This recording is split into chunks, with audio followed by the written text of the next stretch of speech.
धन्यवाद सभापति महोदय। आपने वर्ष 24-25 की पूरक अनुदान मांगों के प्रथम बैच पर बोलने का अवसर दिया, इसके लिए आपका आभार व्यक्त करता हूं।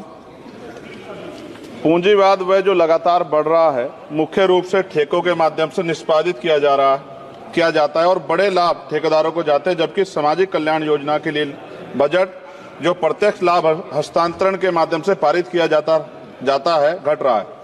क्या सरकार पूंजीगत व्यय में वृद्धि के साथ अनुपातिक रूप से सामाजिक कल्याण योजनाओं के लिए बजट बढ़ाने की योजना बना रही है? अनुसूचित जाति के कल्याण के लिए आवंटन पर विवरण यह दर्शाता है कि बजट के अनुमान 23-24 को 158,161 करोड़ रुपए और संशोधित अनुमान 23-24 का 146861.08 करोड़ रुपए, जबकि बजट का अनुमान 24-25 का 165597.70 करोड़ रुपए है, जबकि बजट परिव्यय 4765,768 करोड़ रुपए है, जो कुल बजट परिव्यय का लगभग 3% है। यदि नहीं तो अद्यतन आंकड़े क्या हैं? SC/SC योजना मुख्य रूप से आय सर्जन योजनाओं, कौशल विकास और बुनियादी ढांचे के विकास पर सकारात्मक कार्रवाई को लक्षित करती है, ताकि लक्षित आबादी के बीच गरीबी को कम किया जा सके, उन्हें गरीबी रेखा में ऊपर लाया जा सके। सरकार अनुसूचित जाति और जनजाति की आबादी के अनुपात में समावेशी विकास के लिए बजट आवंटित करने के लिए जाति गणना के साथ रुकी हुई जनसंख्या गणना कब शुरू करेगी? क्या सरकार बताएगी कि वर्ष 14-15 से वर्ष 23-24 तक प्रत्येक वित्तीय वर्ष के अनुसार SC/SC और TSP के तहत बजट की वह स्थिति क्या है?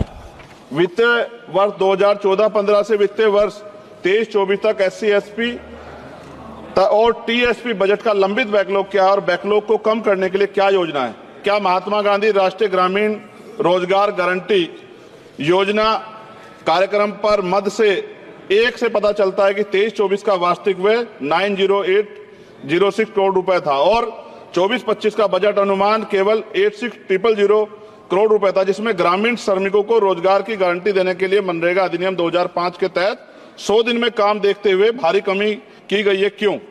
13.07 करोड़ सक्रिय श्रमिकों को दर्शाता है, जबकि बजट आवंटन 92.56 करोड़ 2024-25 में व्यक्तिगत दिवस सर्जित किए गए, यानी कि अब तक 7 दिन का रोजगार सर्जित किया गया। शायद G20 शिखर सम्मेलन दिनांक 7 फरवरी 2024 के वक्तव्य में संशोधित अनुमान के 74524.29 करोड़ रुपए की खर्च के संकेत दिया गया, जो बदल सकता है। बजट अनुमान 24-25 के तहत सक्रिय जॉब कार्ड धारक श्रमिकों को कितने दिनों की गारंटी कार्ड नौकरी की योजना बनाई गई है? राष्ट्रीय स्तर पर औसत दैनिक मजदूरी भुगतान क्या है? यदि सभी सक्रिय कार्ड धारक श्रमिक 100 दिन काम करते तो कितने बजट की आवश्यकता है? क्या मुफ्त अनाज देने के साथ साथ अतिरिक्त नौकरियां देना उचित नहीं? क्या यह वांछनीय नहीं कि सक्रिय कार्ड धारक श्रमिकों को कम से कम 6 महीने में 180 दिन की आजीविका रोजगार सुनिश्चित करने के लिए मनरेगा निधि में वृद्धि की जाए, ताकि उनमें अपनी रोटी कमाने का गर्व की भावना पैदा और सम्मान के साथ जीने का अधिकार को बढ़ावा मिले। स्कूली शिक्षा और साक्षरता विभाग पर समग्र शिक्षा बजट अनुमान लगभग 10.5% कम दर्शाता है। समग्र शिक्षा बजट अनुसूचित जाति और जनजाति की संख्या के अनुरूप है क्या? सक्षम आंगनबाड़ी और पोषण आंगनबाड़ी सेवा पोषण अभियान किशोरियों के लिए योजनाओं के लिए प्रावधान पिछले वर्ष की तुलना में कम है, जबकि NP ने प्रारंभिक बाल देखभाल और शिक्षा ECCI के पाठ्यक्रम की सिफारिश की, जिसके कारण अधिक आंगनबाड़ी कार्यकर्ताओं को उनके बजट की आवश्यकता है। क्या अधिकांश आंगनबाड़ी कार्यकर्ता SC और ST समुदाय से? कृपया सामान्य कर्मचारियों के साथ साथ राज्यभर तैनात अनुसूचित जाति और जनजाति कर्मचारियों का विवरण साझा करें।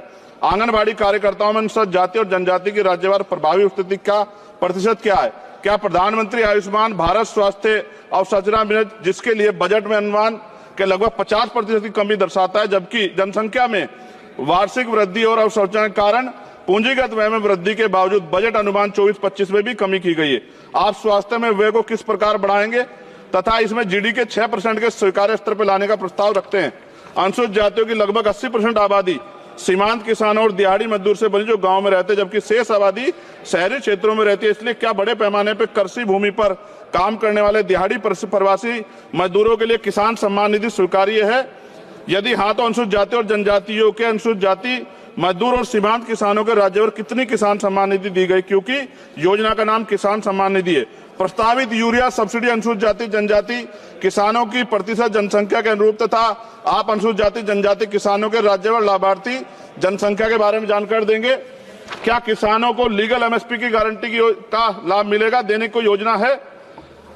प्रधान वित्त मंत्री बताने कृपया करें, प्रधानमंत्री फसल बीमा योजना अनुसूचित जाति और जनजाति किसानों के पास कितनी भूमि है? माननीय कृषि मंत्री से अनुरोध है कि वो सामान्य समुदाय की भूमि के सापेक्ष अनुसूचित जाति और जनजाति की भूमि का राज्यवार विवरण दे। क्या प्रधानमंत्री उच्चतर शिक्षा प्रोत्साहन पीएम यूपीएससी खत्म कर रहा हूं सर, लगभग 23% की कमी दर्शाता है। क्या प्रधानमंत्री उच्चतर शिक्षा प्रोत्साहन पीएम यूएसपी योजना के तहत प्रावधान एससी और एसटी की आबादी को ड्रॉप आउट के अनुरूप है? यदि हाँ तो pre matric, post matric, graduation और पोस्ट ग्रेजुएशन के प्रत्येक स्तर पर एससी एसटी छात्रों, ओबीसी छात्रों के ड्रॉप आउट दर क्या है? इसे कैसे कम किया जाएगा? उच्चतर शिक्षा प्रोत्साहन से राज्यवार अनुसूचित जाति और जनजाति लाभार्थियों का प्रतिशत कितना है? प्रधानमंत्री आवास योजना ग्रामीण बजट में कटौती के बावजूद उच्च आवंटन के कारण एससी और एसटी के अधिक घर बनाए गए हैं क्या? संशोधित बजट 2023-2024 में कटौती का क्या प्रभाव पड़ा? वर्ष 23-24 और 2023-24 के राज्यवार 22-23 और 23-24 के राज्यवार एससी एसटी समुदाय के साथ सामान्य समुदाय कितने घर दिए गए? सरकार द्वारा एससी एसटी और सामान्य समुदाय के राज्यवार कितने घर आवंटित हैं? क्या सरकार एससी और एसटी उम्मीदवारों की आवंटित घर की सूची पते के साथ राज्यवार दे सकती है? और अंत में महोदय, सबसे ज्यादा जरूरी है एससी एसटी वर्गों, ओबीसी वर्गों की जान की सुरक्षा। एनसीआरबी का डाटा कहता है कि इतनी महिलाओं पे रेप, एससी एसटी की और हत्याएं होती हैं, आज भी जुल्म होता है और कहीं कोई सुनवाई नहीं है, ना राज्य सुनता है। और केंद्र को, क्योंकि हम केंद्र से जुड़े हुए हैं, हम लोग केंद्र में कहते हैं तो वो राज्य के ऊपर छोड़ देते हैं। क्या दलित, आदिवासी, पिछड़ों को मरने के लिए छोड़ दिया जाए? क्या उनके जीवन का कोई मोल नहीं है? क्या उनकी बेटियों का सम्मान नहीं है? क्या उनकी बेटियां देश की बेटियां नहीं है? क्या उनकी माओ को अपने बच्चों की सुरक्षा की गारंटी मिलनी चाहिए, नहीं मिलनी चाहिए? जब बजट का तो सर तब कुछ करेंगे जब वो जिंदा रहेंगे। मैं लगातार इस पे आवाज उठा रहा हूं और मुझे नहीं लगता कि इस पे कोई उम्मीद हमें ज्यादा बची है। मैं आपके माध्यम से प्रधानमंत्री से मांग करता हूं कि इन वर्गों की सुरक्षा की व्यवस्था सुनिश्चित किया जाए। जब जिएंगे तभी तो कुछ आगे बढ़ेंगे, और अभी तो 75 साल बाद कहां खड़े हैं, ये किससे छिपा बानी। बहुत बहुत धन्यवाद श्री दर्शन, आपने मुझे मेरी बात रखने का मौका दिया।